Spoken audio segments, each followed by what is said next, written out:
These examples go with lesson 6.5, the normal approximation to the binomial distribution. Example 1. X is a binomial random variable with n equal to 50 and p equal to 0.15. Should the normal approximation be used to find the probability that x is greater than 10? Why or why not? Well, let's do our checks. The first thing we want to check for is to see if n times p is greater than or equal to 10.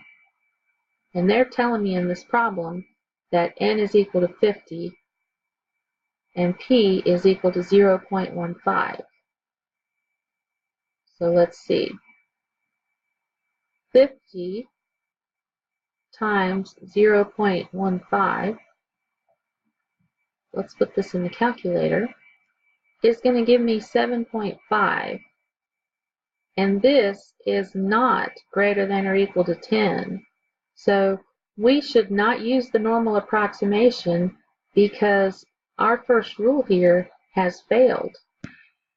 So do not use the normal approximation because n times p, which we just found to be 50 times 0.15, and in the calculator that gave us 7.5, that is less than 10.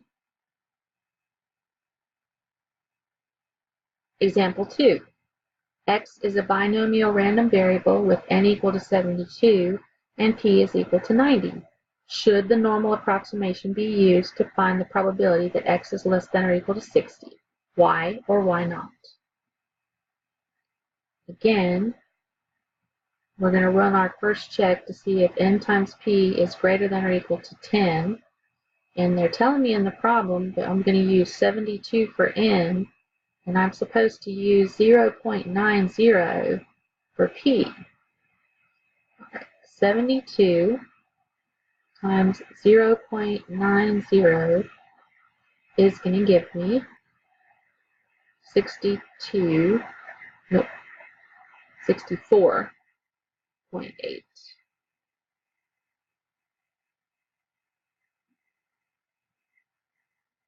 Which is greater than or equal to 10. So we're good. All right, let's do the other check. The other check is n times 1 minus p, and we also want that to be greater than or equal to 10. Well, this is going to be 72 times 1 minus 0.90, and that's going to give us 7.2, which is not greater than or equal to 10. So once again, do not use the normal approximation because one of our tests has failed here. Do not use the normal approximation because 7.2 is less than 10. Example 3. Let x have a binomial distribution with n equal to 379 and p equal to 0.09. If appropriate, use the normal approximation to find the probability that x is greater than 40. If not, explain why not. Let's run our test. N times p is going to be 379 times 0.09, and that's going to give me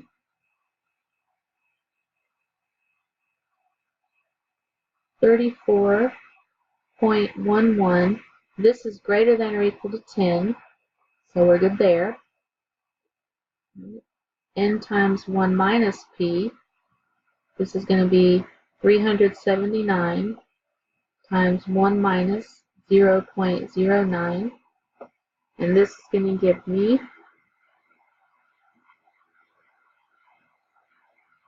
344.89, which is greater than or equal to 10, so we're okay here. So the normal approximation is okay for us to use.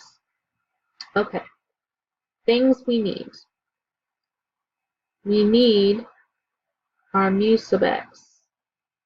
Well, that's just going to be equal to n times p, which we have conveniently already done, 379 times 0.09, and that gave me 34.11. Our sigma x is going to be n times p times 1 minus p, and then we're supposed to square root all of that. So we're looking at 379 times 0.09 times 1 minus 0.09. And then we're going to square root all of that. And this is going to give me 5.5714 if I round it off to 4 decimal places. Okay. Now, we want the probability that x is greater than or equal to 40, so now we have to make the decision. Do I want to add the 0.5 here, or do I want to subtract the 0.5 here? Okay. So, x is greater than 40. Let's look at a picture of this, just on a regular old number line here. We've got 40 here.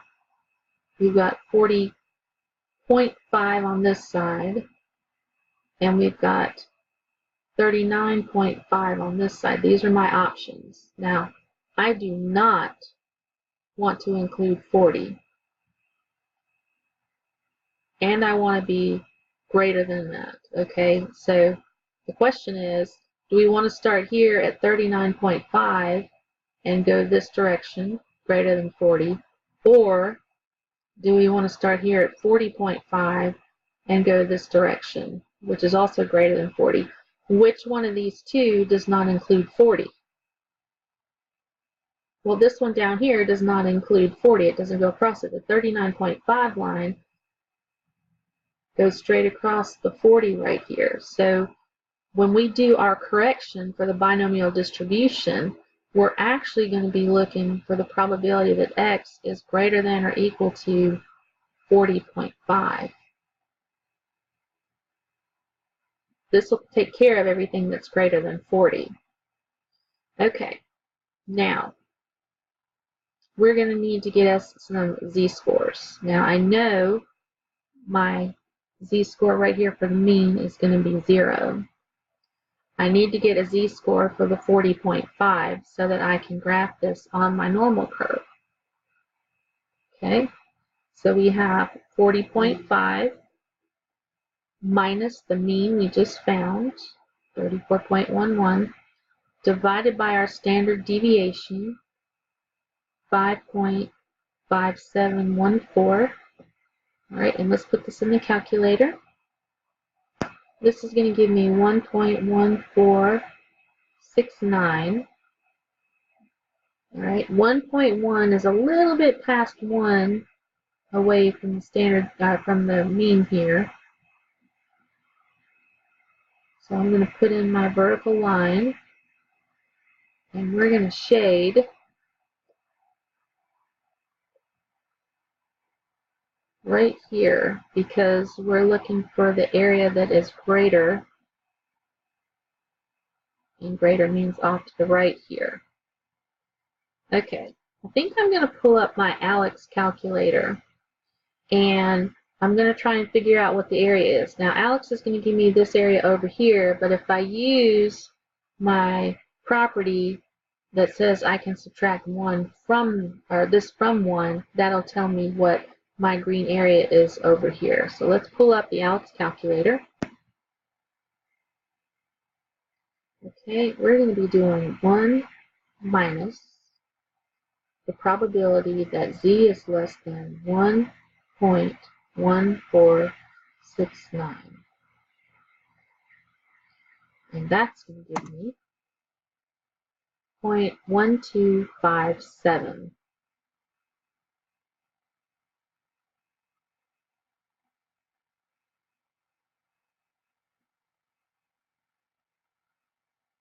And there we have it. Example 4. Let x have a binomial distribution with n equal to 64 and p equal to 0.41.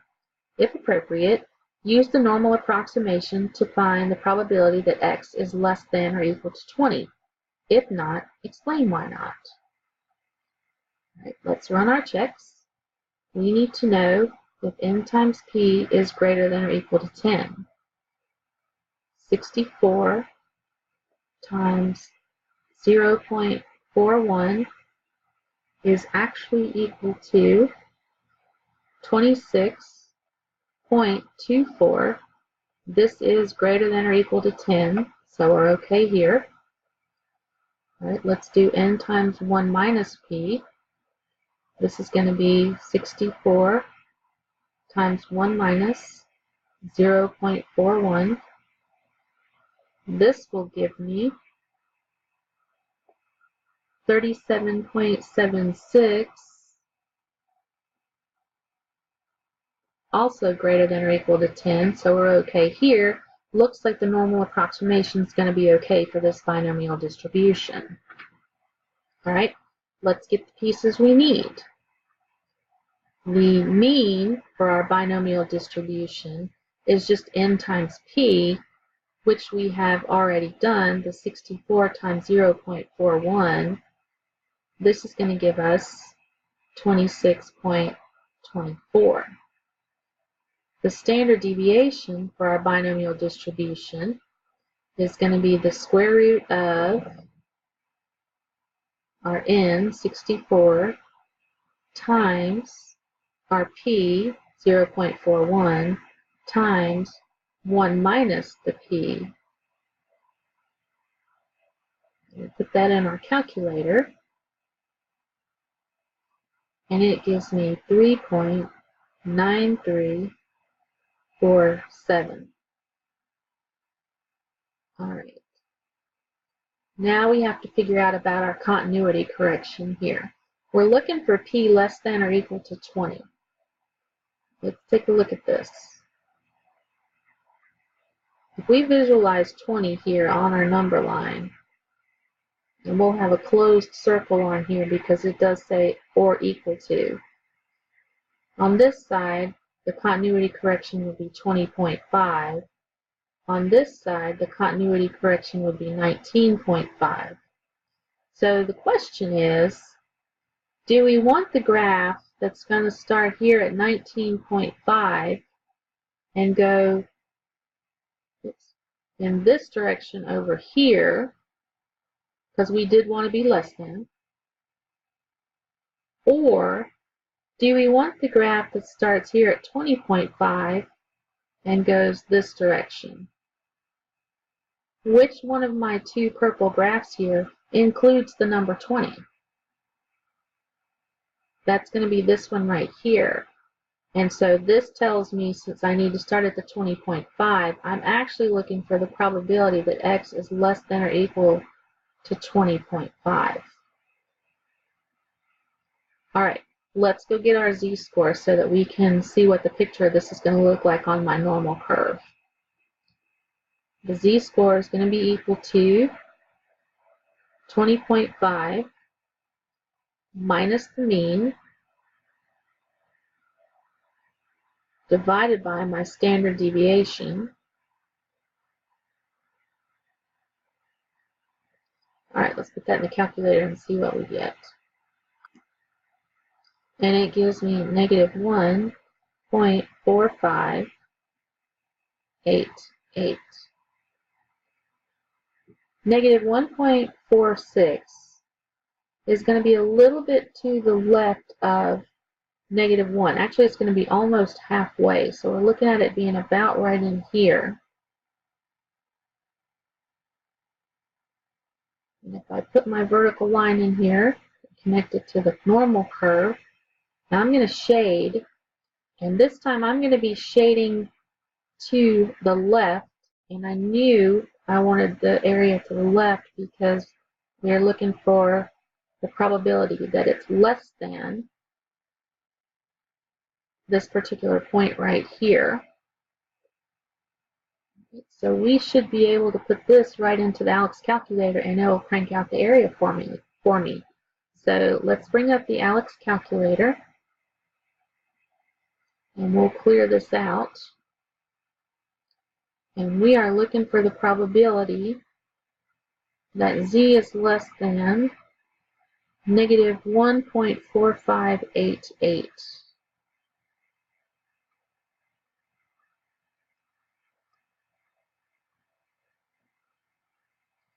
Right. And that gives me 0.0723.